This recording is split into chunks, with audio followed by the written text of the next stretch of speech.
Bonjour et bienvenue pour ce nouveau numéro du Journal des Biotech. Dans notre point d'actualité, on passera en revue avec Jamina El Bougrini les dossiers chauds du moment et notamment Abivax et Ipsen. L'entretien est lui consacré à Alessandro Riva, PDG de Transgène. Le Journal des Biotech, c'est parti.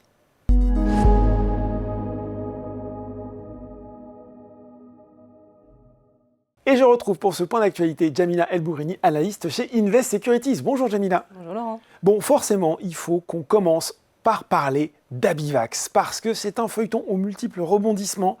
On avait commenté avec Frédéric Gomez sur ce même plateau ce qui s'était passé il y a quelques semaines avec des résultats qui avaient été mal accueillis par le marché. On s'était inquiété du profil de sécurité de leur principal actif le plus développé, avec, pour le dire très concrètement, des cas de cancer qui s'étaient déroulés pendant l'essai. Et on ne savait pas, c'était difficile de dire s'ils étaient liés au traitement ou pas. Ce qui s'est passé depuis, et vous allez me dire si je suis dans le vrai, on a eu donc des données cliniques complémentaires, plutôt rassurantes visiblement, très rassurantes si on en croit la réaction du marché sur ce sujet, qui ont provoqué donc une hausse du titre et dans la foulée une augmentation de capital, augmentation impressionnante, presque 1 milliard de dollars sur le marché américain. Plusieurs questions en une. Est-ce que ça veut dire déjà qu'il n'y a plus de questions sur le profil de sécurité de l'actif d'Abivax? Et puis, est-ce que ça veut dire qu'aujourd'hui, finalement, le dossier est validé par les investisseurs, quelque part? Alors, pour commencer avec la première, effectivement, sur l'aspect sécurité, est-ce qu'aujourd'hui, le sujet est totalement éludé? Oui. Non, parce qu'effectivement, l'enjeu sur le mois de juin, c'était effectivement de fournir des nouvelles analyses sur des données élargies, avec donc plus de patients qui ont été exposés au produit. Donc, en l'occurrence, ils ont englobé la phase 2B et la partie 2 de la phase 3, parce que jusque-là, sur ce qui avait été publié début juin, c'était la partie 1, donc c'était uniquement les patients qui étaient répondeurs au moment de l'induction. D'accord. Et donc tous les patients qui n'ont pas été répondeurs au moment de l'induction ou qui ont développé une résistance durant la maintenance, eux, ont été basculés dans la partie 2. Donc c'est une cohorte plus importante. Et effectivement, c'était intéressant de voir sur des patients qui ont été exposés sur du long terme, moyen-long terme au produit, est-ce qu'il y avait effectivement une confirmation de cette augmentation d'incidence de cancer. Donc on rappelle, c'est obefazimod dans la rectocolite hémorragique, on ne l'avait pas redit, mais absolument, voilà. Absolument, effectivement. Et donc ce qui ressort de ces nouvelles analyses élargies, c'est que a priori, et c'est intéressant aussi de les contextualiser, puisque sur la première publication, en fait, on a eu les datas brutes comme ça avec le nombre de cancers, mais il n'y avait pas forcément de contextualisation sur déjà sur une cohorte plus élargie, puis sur le profil des patients, et puis ramener à la population générale, en fait, ce qu'on attend en termes de taux d'incidence. Donc c'est ce qui a été fait sur l'analyse de fin juin. Et effectivement, donc, le premier message qui était plutôt rassurant, c'est qu'a priori, en termes de taux d'incidence, on est dans la fourchette de ce qui est attendu dans la population générale qui souffre de rectocolite hémorragique. A priori, il n'y a pas plus de cancer dans cet essai-là que dans la vie réelle. Peut-être légèrement au-dessus avec la dose 50, mais ça reste encore une fois très contenu. C'est vrai qu'il y avait la question de cette dose aussi, voilà. 50. Oui. La dose 25, toujours pareil, très clean, zéro signal de cancer solide. Sur la dose 50, a priori dans la partie 2, on a encore quelques cas de cancer, mais encore une fois dans la fourchette de ce qui est attendu communément dans la population générale souffrant de rectocolite hémorragique.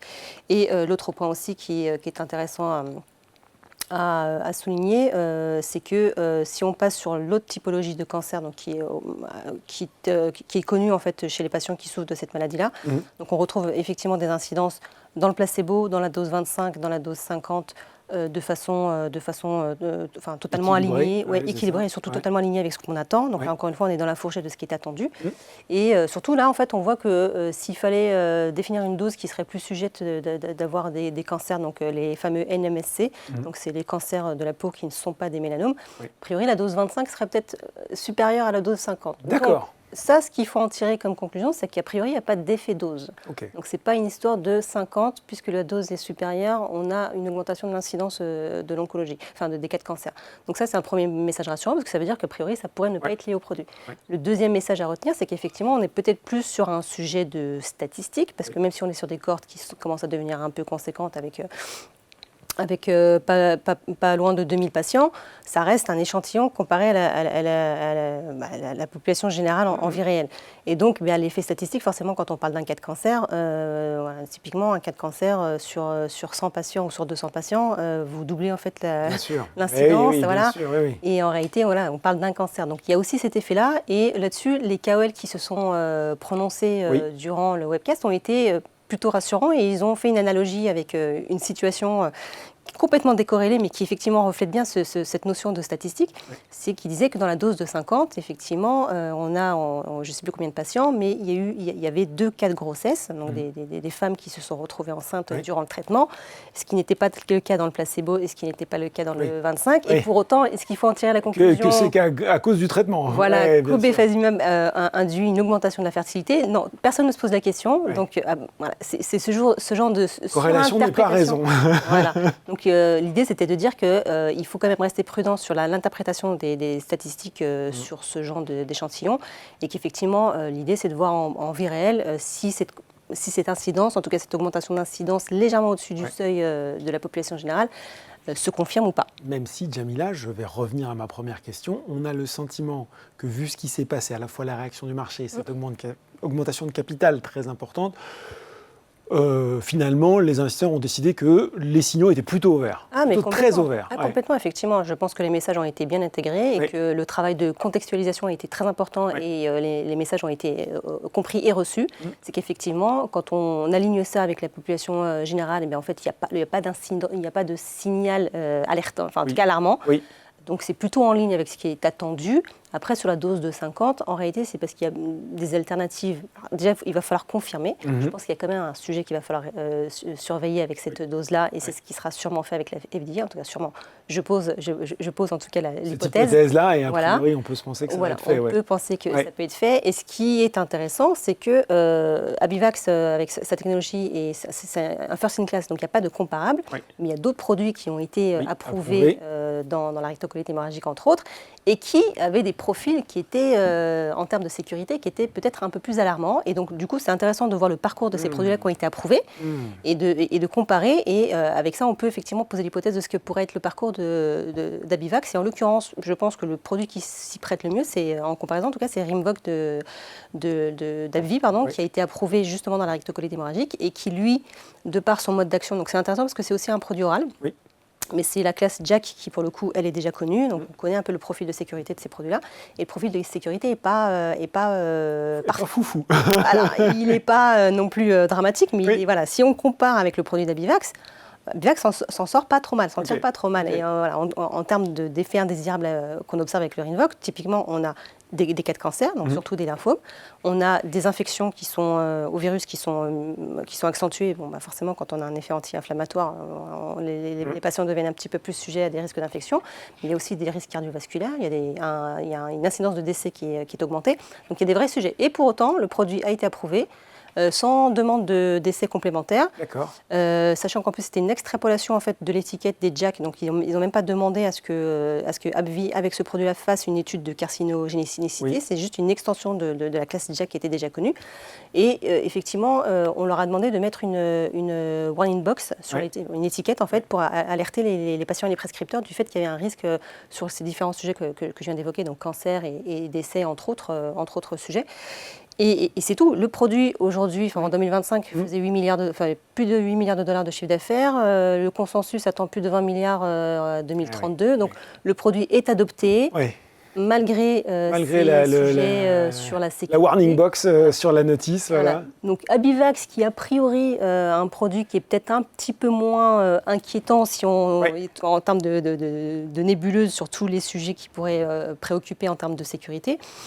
Je pense qu'il n'y a pas trop d'inquiétude à avoir. Question, Djamila, aussi, avec cette levée de fonds importante, est-ce que ça écarte l'hypothèse qui suivait beaucoup d'investisseurs, celle d'un rachat par une Big Pharma et qui a aussi alimenté la spéculation autour du cours? Absolument. Donc sur la fin de l'année dernière et sur le début de cette année, effectivement, ça a beaucoup alimenté le cours de bourse et la hausse. Je ne pense pas que ça l'écarte. D'accord. C'était très opportuniste de la part d'Abivax parce qu'en fait, ils avaient une bonne position de trésorerie, pas loin de 500 millions de dollars, donc ils n'étaient pas donc ils n'étaient pas dans l'urgence. Mais effectivement, il y a eu un beau rebond. Ils ont un effet de réassurance qui était là. Donc, effectivement, il était opportun pour eux de faire une augmentation de capital.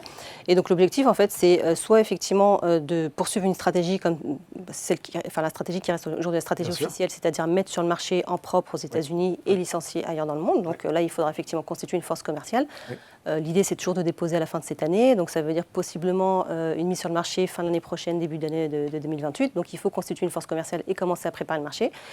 Et dans l'option, ou en tout cas dans le scénario d'un rachat, une biotech qui se fait racheter avec plus d'1 milliard de trésorerie, elle a toujours un pouvoir de négociation qui est bien plus important que si elle est à 2-3 trimestres de visibilité financière. Donc, elle avait effectivement intérêt à le faire. Et pour terminer sur Abivax, le sujet aussi, c'est que si on compare à Rinvoq aussi, ce qui est intéressant, c'est que Rinvoq, en fait, ça a été approuvé, mais effectivement, il y avait une recommandation de la part de l'FDA de dire dose forte sur la phase d'induction et ensuite réduction de la dose sur la phase de maintenance pour éviter justement le risque. Les effets secondaires. Voilà, potentiels effets secondaires. Voilà. Et donc, ce n'est pas improbable qu'on aille sur ce même schéma avec Abivax, puisque sur la phase d'induction, il y avait 0 problème avec la 50, la dose de 50. Donc, ça veut dire effectivement, on met le paquet sur l'induction pour en dire une réponse et une rémission. Et puis ensuite, sur la phase de maintenance, on bascule sur la 25, sachant que la 25 en maintenance a montré un profil très satisfaisant sur la sécurité et un profil d'efficacité quasiment comparable à la 50. Donc aujourd'hui, moi, je pense que c'est ce qui se dessine de façon la plus probable. Il y a pas mal d'options qui, en plus, sur l'administration, qui sont possibles. Complètement. Bon, et bien voilà, en tout cas, rassurant sur le dossier Abivax, et ça fait plaisir quand on suit, bien sûr, les biotech françaises. Il faut qu'on s'intéresse, on parle aussi d'Ipsen, Ipsen qui fait son marché. C'est les soldes, je ne sais pas si c'est les soldes, d'ailleurs, on verra les prix payés. Mais en tout cas, voilà, il a fait des emplettes. On peut citer donc Cartos Therapeutics dans l'oncologie et Memo Therapeutics. Alors là, j'ai été obligé de chercher un peu plus. C'est notamment sur le Potravitug, anticorps au stade clinique de phase 2 qui cible le poliomavirus BK. Je vous avoue que je ne sais pas ce que c'est, autant le premier je connaissais. Donc j'ai besoin de votre œil d'expert sur cette politique et qu'est-ce qui se cache finalement derrière cette acquisition dans la stratégie d'Ipsen. C'est ça qui est intéressant. Oui, alors Ipsen effectivement a cassé la tirelire, clairement. Ah, donc c'est pas les soldes. Non, c'est pas les soldes. Elle a cassé la tirelire parce qu'en plus là on parle de 2026, mais si on rajoute le mois de décembre de 2025, on est sur 3 achats. Donc là, clairement Ipsen est très active dans le domaine du M&A. Elle a clairement cassé la tirelire parce qu'au cumul sur ces trois dernières opérations, on est à plus de 3 milliards, on est pas loin de 3,3 milliards d'euros déboursés. Donc effectivement, l'idée c'est surtout d'aller sur l'oncologie parce qu'on a 2 actifs, donc celui d'Imichek qui a été racheté l'année dernière pour 1 milliard et celui de Cartos là, pour 1,5 milliard. Et les maladies rares, puisque la société reste vraiment focus là-dessus, c'est vraiment une stratégie très claire avec Ipsen, c'est ça qui est intéressant, c'est que c'est quasi linéaire, il n'y a pas de surprise, sauf quand elle rachète comme ça, mais c'est assez linéaire, donc pas de mauvaises surprises et plutôt des bonnes surprises. Et effectivement, elle reste focus sur ces 3 piliers qui sont l'oncologie, les maladies rares et les neurosciences. Aujourd'hui, l'oncologie pèse pour près de 70% du chiffre d'affaires au global de la société. Le souci, c'est qu'aujourd'hui, elle a quand même 2 produits phares qui génèrent même 3 quasiment, mais qui génèrent énormément de chiffre d'affaires. Et ces produits-là, en fait, sont en train de reculer, en tout cas ils sont entrés dans une phase de décroissance, exactement, ou alors sont proches de le commencer. Donc typiquement c'est le cas de Somatuline, qui a perdu son exclusivité de brevet depuis la fin des années 2020 ou au début des années 2020 en fonction de la zone. Donc effectivement, il y a une perte de vitesse sur l'oncologie.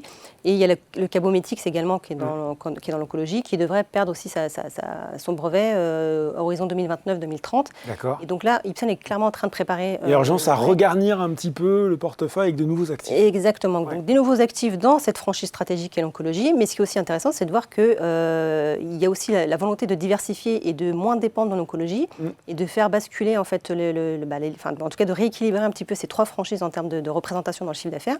Donc les neurosciences, a priori, ça devrait se maintenir autour de 20% de chiffre d'affaires. Et là, les maladies rares, aujourd'hui, c'est encore une franchise qui est en construction, qui est en plein démarrage. Donc on est sur une croissance très forte, mais sur du chiffre d'affaires qui est encore mineur, parce qu'on est plutôt sur 10%. Et donc là, l'idée, c'est qu'à terme, on soit plutôt sur du 30-35% sur les maladies rares. Donc il y a effectivement cette acquisition de Memo à 700 millions de dollars qui est plutôt dans le domaine du rejet de la greffe. D'accord. Donc au niveau rénal, effectivement, puisque c'est l'une des transplantations les plus courantes, on a tous en nous, en tout cas une grande majorité de personnes sont porteurs de ce virus BK. Et le problème, c'est que chez les personnes qui reçoivent une greffe, souvent on est obligé de les immunodéprimer pour faire en sorte que la greffe tienne. Et donc ils se révèlent à ce moment-là, c'est ça? Et le BK se réveille littéralement, et c'est exactement ça, il se réveille à ce moment-là. Donc l'idée, c'est... Et est à l'origine de beaucoup de rejets de greffe. D'accord. Donc l'objet, c'est effectivement de pouvoir maîtriser cette réactivation du BK pour améliorer les chances de succès de ces greffes. Donc il y a un réel enjeu dans la transplantation, il y a un vrai sujet parce qu'effectivement il y a assez peu de produits aujourd'hui disponibles qui permettent d'améliorer les taux de réussite des greffes. Et puis les greffes sont pas, enfin les dons sont pas illimités. Donc l'idée c'est quand même d'offrir les meilleures chances de succès et de survie aux personnes. Donc là on est plutôt sur la franchise maladie rare. Donc on voit qu'effectivement la société est en train de renouveler la franchise oncologie parce qu'effectivement c'est en décroissance. En tout cas c'est en voie de l'être. Et sur la partie maladie rare, elle est en train d'essayer de renforcer aussi, plus qu'essayer puisqu'elle rachète, il y a de l'investissement, pour renforcer cette franchise-là et faire en sorte qu'il y ait un meilleur équilibre entre les 3 franchises. Bon, en tout cas, stratégie hyper lisible. En tout cas, on a compris, Jamila, que les valorisations étaient élevées, mais en tout cas, lisibilité de la stratégie d'Ipsen à la fois en oncologie et donc sur les maladies rares. Et puis, on voulait faire aussi un petit point avec vous, sectoriel, sur le moment où on en était pour les biotech, que ce soit sur leurs différentes options de financement, à la fois peut-être le retour des introductions en bourse, notamment aux États-Unis, et puis les options qu'elles avaient sur la table à un moment de leur croissance. Est-ce que c'est la bourse? Est-ce que c'est la vente? Est-ce que c'est des partenariats? Et on voit là que les choses sont en train de bouger dans les 2 aspects que j'ai évoqués. Effectivement, les lignes sont en train de bouger. Donc on va plutôt s'intéresser aux États-Unis parce que malheureusement en Europe... C'est là où c'est plus dynamique, clairement. C'est clairement plus dynamique et c'est le cas de le dire parce qu'effectivement sur 2026, on a une reprise du nombre d'IPO qui est assez important. Donc sur le premier semestre, c'est intéressant parce qu'effectivement sur la conférence Bio qui s'est tenue fin juin du 22-25, c'est un peu l'occasion effectivement de faire le bilan de ce qui se passe côté États-Unis. Donc c'est la grande messe qui réunit à la fois les biotech et les pharma et c'est l'occasion en fait de discuter de ces dynamiques-là, de ces sujets-là. Et donc ce qui ressort sur les IPO, c'est qu'effectivement on est sur 13 IPO qui se sont faites avec succès sur le premier semestre. Et ce qui est intéressant aussi de voir, c'est qu'on est sur des IPO records. Donc jusque-là, Moderna tenait le record du montant levé, c'est ça, et remonté à 2018. Et là, sur cette année, on a... Ça y est, c'est tombé. C'est tombé et par 2 fois. Donc on a eu Kailara qui s'est introduite en mars dans le domaine de l'obésité, qui avait levé plus que Moderna, donc qui avait une première fois franchi le plafond. Et là, plus récemment, c'est Parabilis qui a levé pas loin de 850 millions de dollars au cumul qui a de nouveau donc franchi ce plafond de nouveau record. Voilà.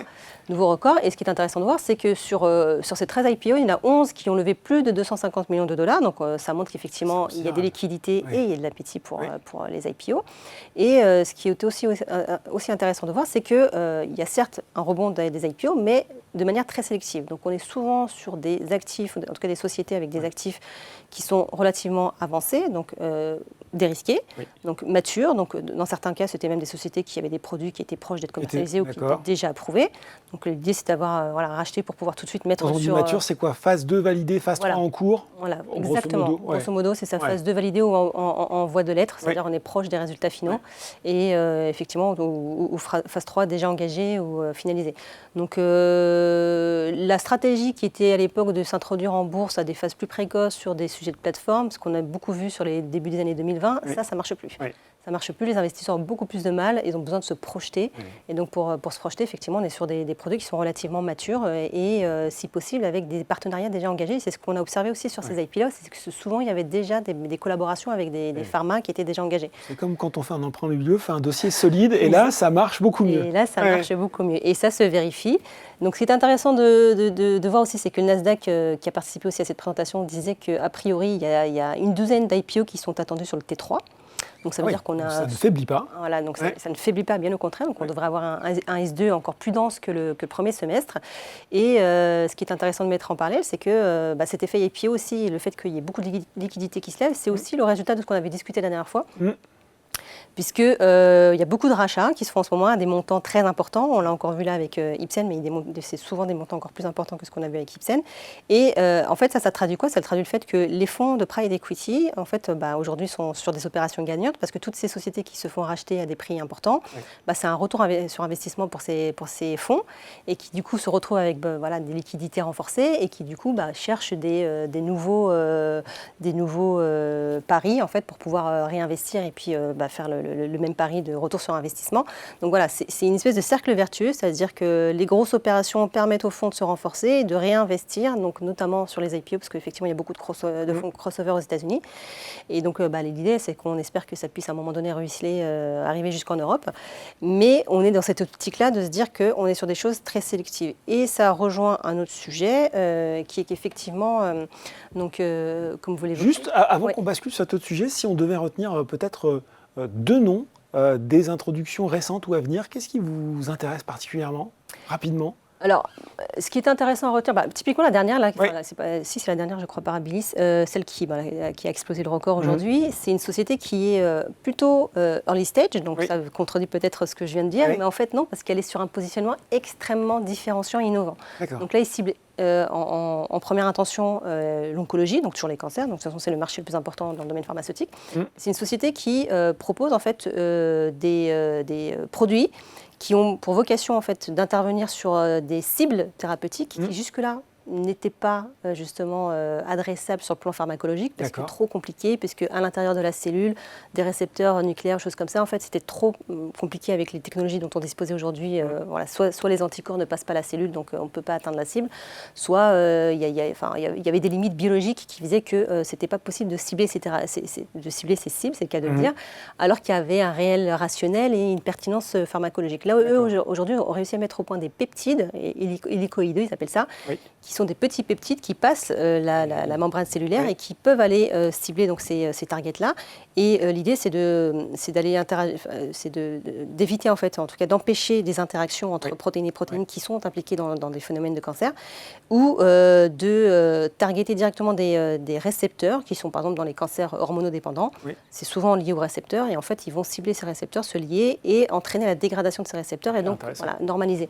Donc, c'est sur des approches extrêmement différenciantes et innovantes comme celle-ci. Effectivement, il y a eu un gros pari sur Parabilis qui a levé énormément d'argent, sachant que Régénéron s'était déjà positionné, il y a une collaboration qui est déjà en place. Voilà. Et puis après, les sujets qui sont toujours d'intérêt, c'est toujours les immuno-onco, les maladies rares qui reviennent en force.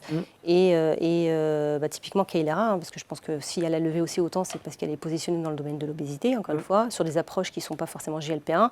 Donc voilà, c'est pouvoir nourrir cette deuxième vague, en tout cas la deuxième génération des produits amaigrissants qui, de plus en plus, en fait, vont au-delà du seul aspect de la perte de poids. Donc on est sur la correction de plusieurs effets métaboliques, donc en cardiovasculaire, en cardiométabolique, cardiovasculaire, l'apnée du sommeil, la MASH. La vague 2 des GLP-1. La vague 2 des GLP-1, mais l'idée, c'est vraiment de sortir de ce simple concept perte de poids pour être vraiment sur une prise en charge globale pour une meilleure qualité de vie liée certes au métabolisme, mais de façon beaucoup plus large et globale. Quelques mots rapides justement avant de se quitter sur ce que vous disiez, le deuxième aspect de ces biotech aujourd'hui, dans leur financement, en tout cas leur façon de poursuivre finalement leur développement. Oui, alors effectivement, comme vous le disiez, donc, on est sur un aspect qui est de plus en plus sophistiqué. Donc jusque-là, en fait, tout le monde a entendu parler du dual track. Donc effectivement, alors non, pas tout le monde. Pas tout le monde, Jamila, il va falloir réexpliquer, pardon. On va réexpliquer, pas de problème. Donc souvent, effectivement, pour les sociétés de biotech, à un moment donné, se posait la question du dual track. Donc c'était souvent, c'était pas toujours ça, mais c'est la voie la plus classique, c'est soit engager de façon parallèle l'option IPO, donc s'introduire en bourse pour lever des fonds et puis poursuivre sa vie en bourse. Soit être sur du rachat, donc se faire racheter par une société pharma, donc, voilà, et en fait rentrer dans le périmètre d'une société plus grande. Et donc aujourd'hui, on voit que c'est de plus en plus sophistiqué parce que les pharma, elles ont de l'argent, mais elles veulent être précautionneuses. Parce qu'il y a quand même, elles sont prudentes. Elles sont prudentes parce qu'il y a quand même deux pressions un peu antagonistes qu'elles subissent. Il y a la pression effectivement du fameux patent cliff, donc elles perdent de brevets, donc il faut absolument renouveler le pipe. Mais en face de ça, il y a une pression réglementaire avec une pression sur le prix, avec notamment les États-Unis qui restent le marché le plus important.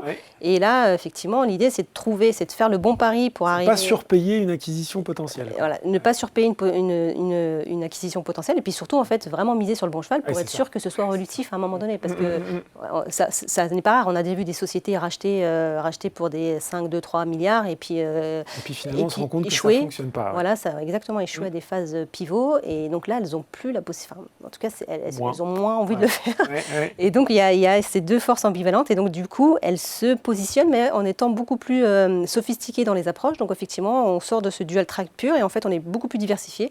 Donc, on voit revenir, par exemple, ces sujets de CVR. Donc, qui sont, par exemple, c'est des certificats en fait, de valeur contingente, de valeur conditionnelle, où vous allez racheter une société avec un upfront important, mais avec toute une partie conditionnelle. Donc, c'est encore différent des biobucks où on disait, bon, il y a les milestones réglementaires. Là, c'est une valeur conditionnelle qui viendrait se rajouter pour les actionnaires à condition d'atteindre certains jalons qui peuvent être des jalons de développement réglementaire, clinique, mais aussi financier. C'est-à-dire, on va dire, si vous réussissez à lever tant l'année prochaine pour poursuivre le développement, nous, on débloque cette valeur contingente. Je me dis quand même que d'un point de vue de l'investisseur individuel, on va terminer là-dessus, c'est pas mal parce qu'on sent qu'en amenant des sociétés, en tout cas les sociétés qui vont arriver en bourse, vont forcément être plus matures et plus solides que ce qu'on a pu voir les années précédentes. Non ? Exactement. Plus cher, mais avec une prime de risque nettement réduite et avec la perspective en fait, d'un effet relatif à court moyen terme. Parce qu'encore une fois, l'objectif premier des pharma, c'est de rester compétitive. Évidemment. Et donc, si elles mettent l'argent sur la table, c'est aussi pour pouvoir en face avoir le moins de risques possible. Et voilà, explication très claire, passionnante sur l'évolution du secteur et puis le dynamisme des IPO aux États-Unis. Merci beaucoup, Jamila. Avec plaisir, Laurent. Tout de suite, dans le journal des biotech, c'est l'entretien.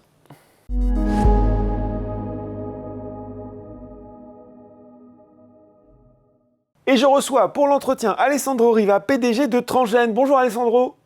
Bonjour.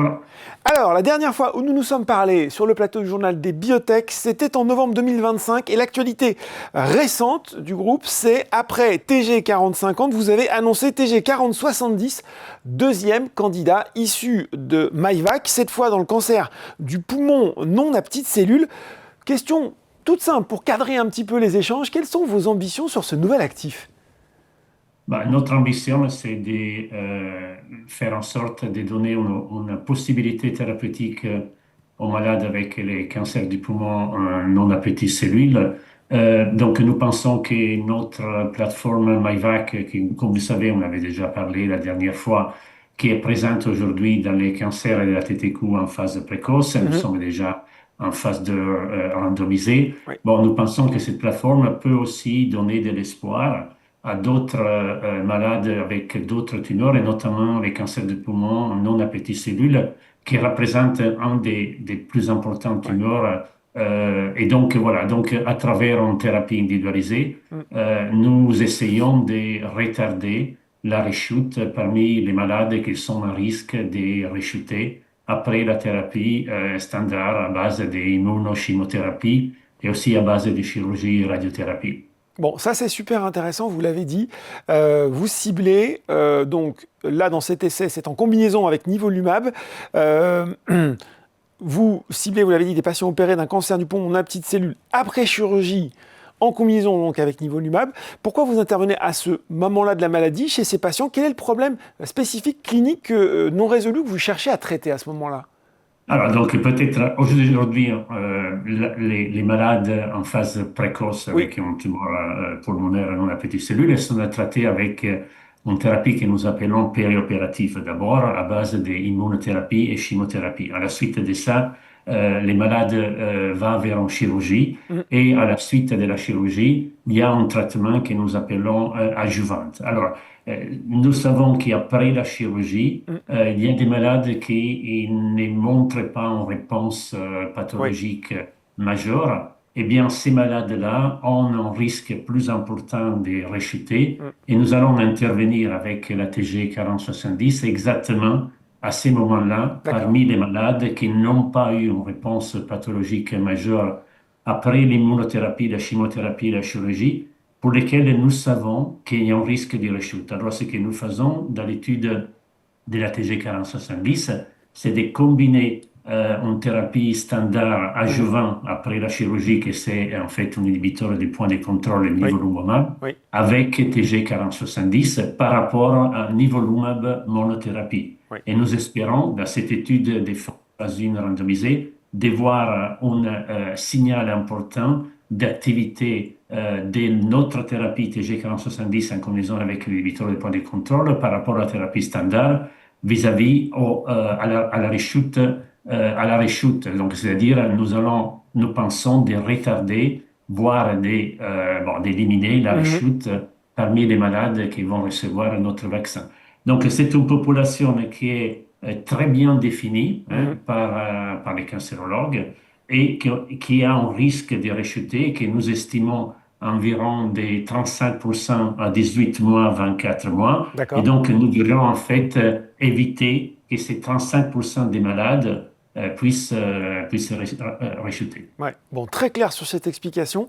Vous arrivez, Alessandro, il faut le dire, dans une indication qui a déjà beaucoup évolué grâce à l'immunothérapie.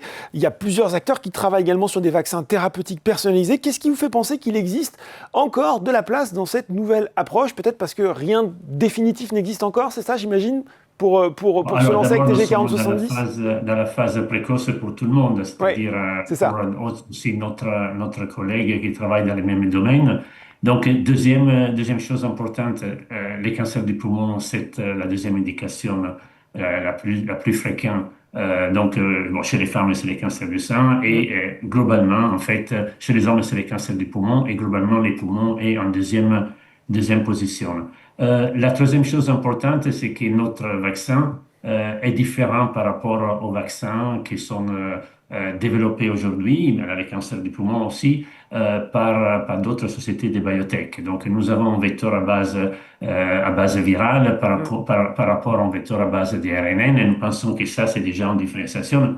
Mais aussi, c'est important savoir que si cette technologie des thérapies individualisées va continuer à montrer des résultats positifs et notamment dans les cancers du Oui, poumon, une société ne serait pas suffisante pour servir les ouais, malades avec les bien sûr. cancers du poumon. Mm, mm. Vous savez, c'est une thérapie individualisée, donc il y aura besoin sans doute de plusieurs sociétés de biotech et nous espérons que Transgène va s'inscrire dans cette dynamique. Ouais. Et bien évidemment, nous avons une stratégie ensuite, si TG 4070 dans les cancers du poumon va en phase 3, des différenciations par rapport aux autres biotech qui travaillent dans les cancers du poumon, que nous allons bien évidemment dévoiler au bon moment et pour la bonne raison. Bon, si on s'attache un petit peu aux détails concrets, quel est un petit peu le calendrier de cet essai qui va débuter? Alors, l'étude a été lancée officiellement Ouais. en France. Donc, nous avons 5 centres anticancéreux très importants en français qui ont accepté de participer à l'étude. Donc, nous sommes dans la phase d'initiation des centres. Alors, l'étude a été approuvée par l'agence française. Donc, officiellement, nous pouvons démarrer. Donc, l'initiation des centres est en cours et nous pensons de screener et recruter ensuite les premiers malades après l'été, hein, d'ici septembre. Et donc ensuite, une fois que nous voyons en fait l'état du screening de recrutement, Mhm. nous allons annoncer aussi à quel moment nous pensons de terminer le recrutement des malades, voire aussi présenter les données. Donc pour l'instant, c'est plutôt prématuré de dire à quel Oui. moment nous serons dans la mesure de donner les résultats. Nous les ferons d'ici fin de l'année, encore une fois que nous aurons une idée précise sur les recrutements et sur les processus de screening. Bon, très clair là-dessus aussi. Je le disais au début, c'est le deuxième actif qui sort de la plateforme MyVac. Pour vous, c'est la validation. C'est l'occasion aussi de réexpliquer un peu cette plateforme. Est-ce que vous en attendez à plus long terme? Alors, TG 4050 d'abord, dans le TTQ, pour nous, Oui. était bon, la première validation de notre technologie et de notre plateforme. Bien évidemment, tout ça doit être confirmé par l'étude des phases 2. L'étude qui va démarrer avec TG 4070 dans les cancers du poumon représente pour nous Mhm. l'évidence qu'en fait, ces technologies peut être exploitée dans d'autres indications. Donc, nous avons choisi les poumons pour les raisons que nous avons déjà évoquées, mais cette plateforme peut aussi aller vers autre indication des malades Mhm. avec cancer en phase précoce. Donc, pour nous, TG 4070, c'est une autre possibilité de valider notre plateforme dans une autre indication, Oui. cette fois-ci en combinaison avec un inhibiteur des points de contrôle. Mhm. Et donc c'est en fait une ouverture à un potentiel qui peut être très large. Donc voilà, aujourd'hui, c'est les cancers à tête court, les cancers des poumons. Peut-être demain, nous pourrions ajouter d'autres indications. Bon, il y a un point qui a retenu mon attention dans le communiqué de presse. Vous avez mentionné le fait que la production sur lignée cellulaire, qu'est-ce que ça implique concrètement et pourquoi c'est un enjeu aussi important pour vous? Alors, donc, bon, d'abord, notre production était historiquement une production sous les œufs de poulet. Oui, Et comme, bon, comme vous savez, ça, c'est quand même une production qui, même si est efficace oui. et très bien, etc., mais au niveau de procédé évolutif, Mhm. dans les cas, en fait, nous continuons vers les phases tardives de développement et ensuite la commercialisation. C'est un procédé qui ne peut pas être utilisé sous grande échelle. D'accord. Donc voilà, donc pour nous, la lignée cellulaire, c'est en fait très importante pour continuer à faire évoluer les potentiels de la plateforme MyVac. Donc c'est un procédé industriel aussi qui peut être automatisé. C'est un procédé qui nous aide aussi à produire les vaccins individualisés relativement plus vite. Et Oui. ça, c'est très important aussi pour les malades. Et aussi, c'est un procédé souligné cellulaire qui nous permettra un jour de faire un transfert de ces procédés très facilement. Alors, l'équipement dont nous avons besoin Mhm. pour produire souligné cellulaire est relativement plus simple qu'un équipement D'accord. sous les œufs de poulet. Donc, ça aussi, il faut les prendre en considération dans un contexte futur parce qu'on transfère du procédé vers une autre usine, ça Mhm. va être aussi plus facile. Donc voilà, c'est un contexte en fait déjà de croissance de la plateforme que nous sommes en train de préparer. D'où ce détail que vous avez évité sur le fait que potentiellement TG 4050, votre actif le plus avancé, pourrait passer également sous cette technologie.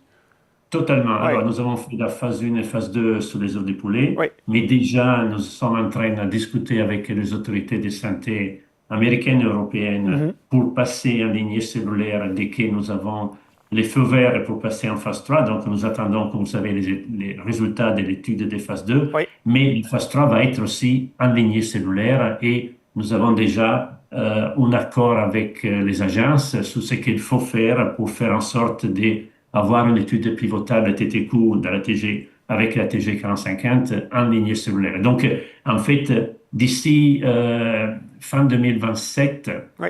Transgène va produire seulement sous lignée cellulaire pour toutes les nouvelles études et l'étude de 4070 déjà a démarré Sur en lignée lignée cellulaire. cellulaire et déjà nous avons eu l'approbation des autorités françaises, ce qui est très important Oui. parce qu'en fait, tout ça il nous donne la visibilité sur ce que nous faisons par rapport aux agences nationales et aussi internationales. Bon, si on reste sur 40-50, forcément, vous l'avez Oui, dit, Alessandro, il y a cette échéance premier trimestre 2028 sur ces résultats, des résultats dans le cancer de la tête et du cou, phase 2.